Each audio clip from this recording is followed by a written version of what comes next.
Madrid, reunião de cooperação em segurança UE-Ucrânia realizada. Em meio à guerra em curso entre Rússia e Ucrânia, oficiais de Estados-membros da UE estão realizando uma reunião ministerial em Madrid. A alta representante para os negócios estrangeiros e política de segurança, Kaja Kallas, deve fazer uma breve declaração à imprensa antes da reunião. It's good to be here. We have many topics to discuss. I mean, first, of course, Ukraine. What more can we do to help Ukraine?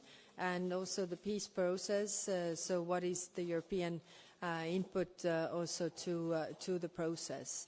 What we can see is that we are now 3 weeks into the time where Ukraine was agreeing to unconditional ceasefire, and 3 weeks later we still don't have Russia.